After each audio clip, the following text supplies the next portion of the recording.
விழுப்புரம் மாவட்டம் அரகண்டநல்லூர் அருகே மணம்பூண்டியில் இரவு நேரத்தில் குடியிருப்பு பகுதிகளில் சுற்றித் திரிந்த வடமாநில இளைஞரை பொதுமக்கள் பிடித்தனர். மணம்பூண்டி காந்தி சாலையில் உள்ள குடியிருப்பு பகுதிகளில் உடல் முழுவதும் போர்வை போர்த்திக் கொண்டு இளைஞர் ஒருவர் வீடு வீடாக சென்று கதவை தட்டுவதும் வீடுகளின் மாடிக்கு சென்று வருவதுமாக இருந்துள்ளார். இதை பார்த்த அப்பகுதி இளைஞர்கள் அவரை பிடித்து விசாரித்ததில் அவர் வடமாநில இளைஞர் என்பது தெரியவந்தது.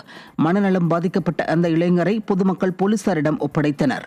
விடியா திமுக ஆட்சியில் காவல்துறையினர் ரோந்து பணிகளில் ஈடுபடாமல் கும்பகர்ண தூக்கத்தில் இருப்பதால் குற்ற சம்பவங்கள் அதிகரித்து வருவதாக பொதுமக்கள் குற்றம் சாட்டியுள்ளனர்.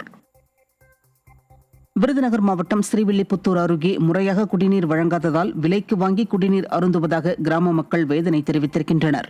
அத்திக்குளம் தெய்வேந்திரி ஊராட்சியில் உள்ள காலனி பகுதியில் கடந்த 15 நாட்களுக்கு மேலாக முறையாக குடிநீர் வழங்கவில்லை என கூறப்படுகிறது. இதனால் அப்பகுதியினர் குடிநீரை விலைக்கு வாங்கி பயன்படுத்தும் நிலை ஏற்பட்டுள்ளது. இது தொடர்பாக விடிய அரசின் அதிகாரிகளிடம் பலமுறை புகார் அளித்தும் எந்தவித நடவடிக்கையும் எடுக்கவில்லை என்றும், ஸ்டாலின் ஆட்சியில் குடிநீருக்கே திண்டாடும் நிலை ஏற்பட்டுள்ளதாகவும் அப்பகுதி மக்கள் குற்றம் சாட்டியுள்ளனர்.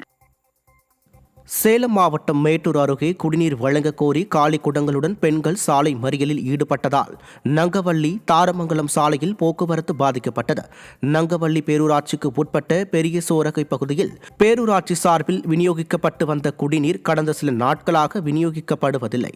இதுகுறித்து பேரூராட்சி நிர்வாகத்திடம் முறையிட்டும் எந்த நடவடிக்கையும் எடுக்காததால் அப்பகுதியைச் சேர்ந்த பெண்கள் காலி குடங்களுடன் சாலை மறியலில் ஈடுபட்டனர்.